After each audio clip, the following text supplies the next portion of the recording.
Bill Crawford here, psychologist, speaker, author of 8 books, host of 2 PBS specials. Here again to bring you another tip on how to help you create the life you want. Specifically, how to use my life from the top of the mind philosophy to bring more clarity, confidence, creativity into everything you do. Today, I want to look at this tendency to have old problems interfere with our life, especially our relationships, especially how we create relationships with others.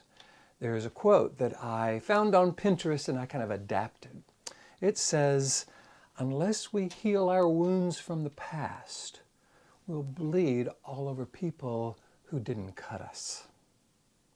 I like that because I think it speaks to how often things that happened in the past can get in the way sometimes of our ability to trust and be vulnerable and connect with people today. And in doing so, we have a tendency to hurt them. We have a tendency to push them away, have a tendency to bleed all over them in some ways. And so what I want to do is bring a new perspective to the problem. I'm a little concerned about starting with the problem because, frankly, often I am not a big fan of using fear of avoidance of a problem in order to create a solution. However, because I believe I can bring a new perspective to the situation, I want to give it a try. And of course, for those of you who follow my life from the top of the mind philosophy, you know this new perspective has to do with how the brain processes information. So what I've learned, if we can understand how and why we're doing things based on how the brain processes information, it's less about what's wrong with us. It's less about some character flaw we have. It's less about how we can't have confidence in our own judgment. It's just, frankly, data being sent to the wrong part of the brain. So for those of you who don't know, just to be clear, lower brain's called the brainstem. This is where our fight or flight responses are located. Middle brain's called the limbic system. This is the scanner, processor, router part of the brain. It kind of scans the environment looking for any signs of anything negative, and unfortunately has a tendency to interpret anything negative as dangerous and throws us into that lower brain where we get anxious, stressed, frustrated, worried, concerned, depressed, overwhelmed, etc. Upper 80% of the brain, what I call the top of the mind, is where we have access to our best, our clarity, confidence, creativity, compassion, our ability to access our interpersonal skills, problem-solving skills. And so what I do is I get to go around the world teaching people a system of how to bring out their best by accessing a very specific part of the brain, and how to avoid the stress, frustration, anxiety, depression that gets in the way of us bringing our best to life by avoiding a specific part of the brain. So if we can look at this tendency to react to old wounds in a way where we're bleeding all over people who didn't cut us in terms of what the brain is doing, here's what it looks like.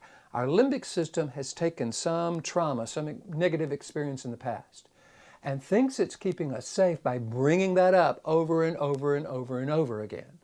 Or it also has a tendency to look for any similar situation and attach this old fear, this old worry to a similar situation. So if we were hurt in some relationship in the past, if we were abused as kids, if we were sexually assaulted, if we had some problem with a relationship experience in the past, the limbic system says, okay, relationships are dangerous and intimacy is dangerous and you can't trust people and you need to keep everybody at arm's length and don't let anybody get close to you. If we hold on to that belief perspective, it will screw up every relationship we're ever in, and we will bleed all over the people who didn't cut us. So what I like to do is say, okay, wait a minute.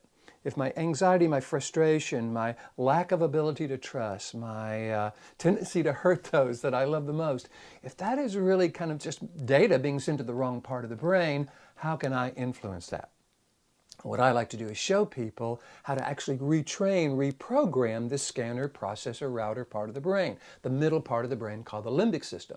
So it begins to interpret data, especially kind of old traumatic data, in such a way that allows it to be more purposeful in our experience of it.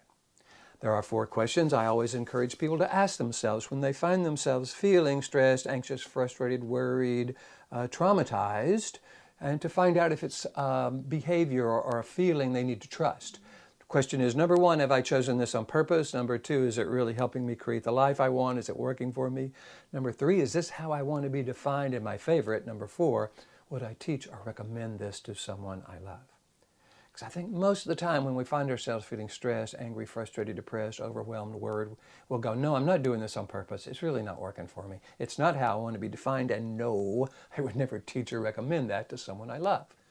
Then we can use those same questions that I call top of the mind questions or neocortex questions to say, okay, what if I were dealing with this particular feeling on purpose in a way that was more purposeful, in a way that was more effective, helps me create the life I want, in a way that does make the statement I want to make about who I am. I deal with depression, anger, frustration, resentment in this way, and in a way I would teach to someone I love, what would that look like?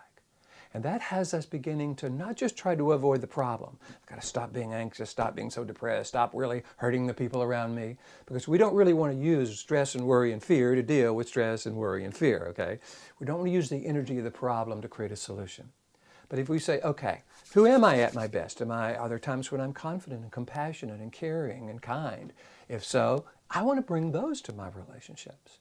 Now, I got to make sure that I'm in relationships with people I can trust. I got to make sure I'm in relationships with people who share my values, who have proven to be trustworthy, who have the same vision I have for what a relationship looks like and how we want it to be.